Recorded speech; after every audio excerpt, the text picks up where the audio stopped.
बिस्मिल्लाहिर्रहमानिर्रहीम, अस्सलाम वालेकुम। आप देख रहे हैं अलताज़ी फूड और मैं हूं आपके साथ आपका भाई सूफी। जैसा कि गर्मियों का मौसम चल रहा है तो दिल करता है कि ठंडा ठंडा शरबत पिएं, ठंडा दूध पिएं, कभी दिल करता है कि रबड़ी वाला दूध पिएं। तो आज आपका भाई लेकर आ गया है आपके लिए 2 in 1 रेसिपी।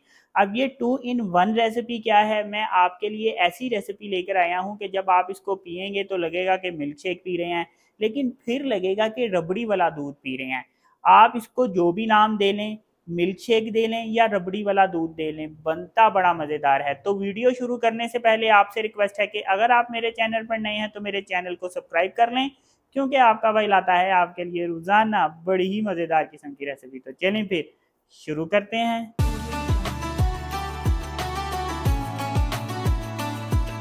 अब यहाँ पे मेरे पास एक खरबूजा है, इसको हम सेंटर से इस तरह से कट कर लेंगे। अब इसके ये जो बीज हैं, ये बीज हमने इसके निकाल देने हैं। अब हमने क्या करना है कि जैसे हम खरबूजे की फाड़ियाँ काटते हैं ना, बिल्कुल उसी तरह से हमने इसको फाड़ियों में काट लेना है।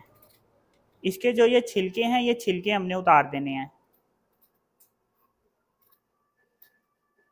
अब हमने इसको इस तरह से छोटे छोटे पीस में काट लेना है। ये देखें, इस तरह से हमने इसको कटिंग कर लेना है। अब इस ग्राइंडर जग में ये खरबूजा डाल देंगे। इसमें चीनी डालेंगे हस्बे जायका। अगर आपका खरबूजा मीठा है तो आप चीनी कम डालें, अगर खरबूजा फीका है तो चीनी आप ज़्यादा डाल सकते हैं या आप अपने टेस्ट के मुताबिक डाल सकते हैं। थोड़ा सा इसमें दूध डालेंगे ताकि ये आसानी से ग्राइंड हो सके।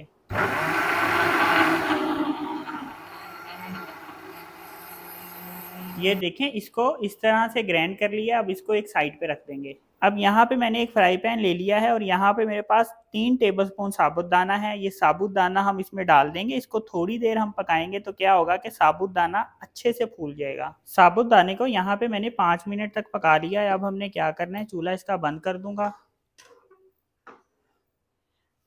और इसको हमने इस तरह से अब छान लेना है और इस पर पानी डाल देंगे इस तरह से, और इसको हम इस तरह एक बर्तन में रख देंगे। इससे क्या होगा कि इसमें जो पानी है वो अच्छी तरह से ड्राई हो जाएगा। अब यहाँ पे मेरे पास 2 मग दूध है। ये 2 मग दूध हम एक पतीली में डाल देंगे। अब यहाँ पे मेरे पास 1 टेबलस्पून कस्टर्ड है। ये 1 टेबलस्पून कस्टर्ड हम थोड़े से दूध में डाल के इसको हम हल कर लेंगे। अच्छी तरह से हम इसको हल कर लेंगे। आप कोई से भी फ्लेवर का कस्टर्ड ले सकते हैं। ये देखें, जब दूध इस तरह से उबल जाएगा चूल्हा हल्का कर देंगे और हल्का हल्का इसमें कस्टर्ड डालेंगे और साथ साथ चम्मच फेरेंगे। इससे ये होगा कि जो हम कस्टर्ड डालने हैं इसकी गिल्टियाँ नहीं बनेंगी। कस्टर्ड डालने के बाद इसको मैंने सिर्फ 30 सेकंड तक पकाया। अब यहाँ पे मैंने जो खरबूजे को ग्राइंड करके रखा था ये इसमें डाल देंगे। अब इसको हमने यहाँ पे पका लेना है। इतनी देर पका लेना है कि हमने इसको थोड़ा सा गाढ़ा कर लेना है, लेकिन बहुत ज़्यादा गाढ़ा नहीं करना जैसे हम कस्टर्ड बनाते हैं। हमने इसको सिर्फ हल्का सा थिक करना है। इतनी देर अब हमने इसको यहाँ पे पकाना है। ये देखें, इसको मैंने तकरीबन 3 से 4 मिनट तक पका लिया और इसको मैंने इतना थिक कर लिया है। इतना थिक करना है जितना मिल्क शेक होता है या रबड़ी वाला आपने कभी दूध पिया है तो जितना थिक वो होता है, हमने इसको इतना थिक करना है। लेकिन इतना थिक नहीं करना कि हमने इसको कस्टर्ड की तरह थिक नहीं करना। ये देखें, मिल्क शेक की तरह मैंने इसको थिक कर लिया है।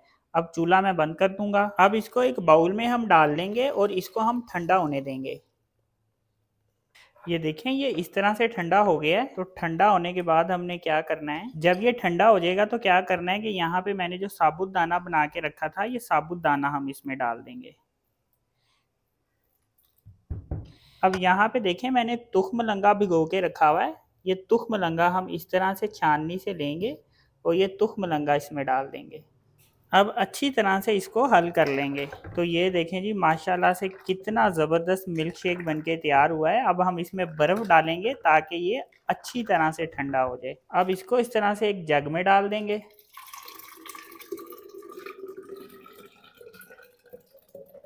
अब इसमें ऐसे करके हम बर्फ़ डाल देंगे ताकि ये ठंडा चिल हो जाए। तो ये देखें जी, माशाल्लाह से कितना ज़बरदस्त मिल्क शेक बनके तैयार हुआ है। ये चेक करें, एक दफ़ा आपने ये पी लिया तो फिर आप इस रेसिपी के दीवाने हो जाएंगे। इतना ज़बरदस्त ये मिल्क शेक बनके तैयार होता है। तो ये देखें जी माशाल्लाह अल्हम्दुलिल्लाह कितना ज़बरदस्त मिल्क शेक बन के तैयार हुआ है। तो एक दफ़ा इस तरह से इसको ज़रूर बना के पिएं तो आप इस रेसिपी के फ़ैन हो जाएंगे। तो अगर आपको ये मेरी वीडियो पसंद आई तो मेरी वीडियो को लाइक करें और मेरे चैनल को सब्सक्राइब करें और अपनी कीमती राय का भी इज़हार ज़रूर कीजिएगा। अपना ख्याल रखें, दुआओं में याद रखें, अपने भाई को इजाज़त दीजिए। फिर मिलेंगे एक नई और मज़ेदार रेसिपी के साथ। अल्लाह हाफिज़।